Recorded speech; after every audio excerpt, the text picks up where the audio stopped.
Des plages bondées et des rues noires de monde. Avec l'essor des vols low-cost et des plateformes d'hébergement, le nombre de touristes explose. Ils étaient 1,3 milliard à avoir voyagé à travers le monde en 2017.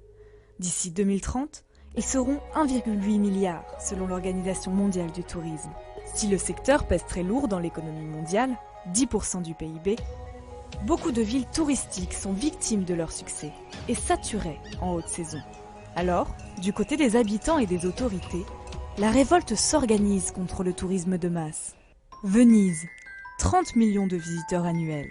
C'est 500 fois plus que le nombre d'habitants. Pourtant, malgré les millions de visiteurs chaque année, Venise est une ville endettée. Les visiteurs laissent 53 000 tonnes de détritus derrière eux chaque année. Un coût de 83 millions d'euros par an pour la ville. Du côté des habitants, la gronde monte. Ils sont passés de 10 000 il y a 40 ans à 55 000 aujourd'hui. Alors, pour cesser le Vénoxédus, l'exode des habitants face à la marée de touristes, la ville s'est lancée dans un vaste plan de régulation. Campagne d'affichage pour inciter les touristes à se montrer plus respectueux, itinéraires alternatifs pour désengorger certains passages, interdiction de construire de nouveaux hôtels et réduction du nombre d'appartements en location touristique. Le gouvernement a également interdit aux bateaux de croisière de passer devant la place Saint-Marc à partir de 2019. Et des portiques d'accès qui se ferment en cas de forte affluence ont été installés autour du centre-ville. Dans d'autres villes d'Italie, les règles autour des activités touristiques se durcissent. Milan a interdit les perches à selfie et les food trucks. Rome lutte contre les touristes qui se baignent dans les fontaines. À Florence, le maire a demandé aux employés municipaux d'arroser les parvis des églises et les trottoirs devant certains monuments à l'heure du déjeuner. Objectif : dissuader les touristes de s'y installer. À Barcelone, en Espagne, le nombre de touristes s'élevait à 32 millions en 2017, soit environ 20 fois la population de résidents.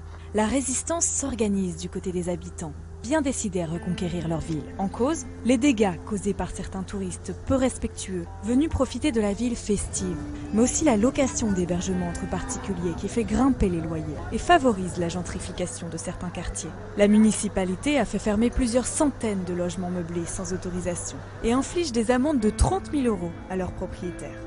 D'autres sites pointent du doigt l'impact négatif des touristes sur l'environnement.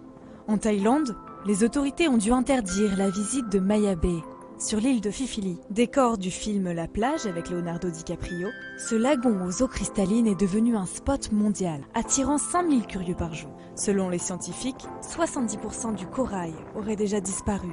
Très prisé des amateurs de plongée sous-marine, l'archipel de Raja Ampat attire des visiteurs du monde entier. Ce chapelet de 1500 îles entre océans Indien et Pacifique est l'une des plus grandes biodiversités marines de la planète. Elle abrite quelques 1400 espèces de poissons et 600 variétés de coraux. Mais ce coin de paradis perdu en Indonésie est aussi menacé par le tourisme de masse. En mars 2017, un bateau de croisière britannique a endommagé plus de 13 500 m² de récifs coralliens. Avec 116 000 visiteurs chaque année pour seulement 6 500 habitants, l'île de Pâques au Chili est un véritable musée à ciel ouvert. Il est désormais impossible d'approcher les fameuses statues Moai sans billets vendus par les autorités locales ou les agences de voyage. Le nombre de visiteurs est limité à 100 000 et la durée du séjour ne peut excéder 60 jours.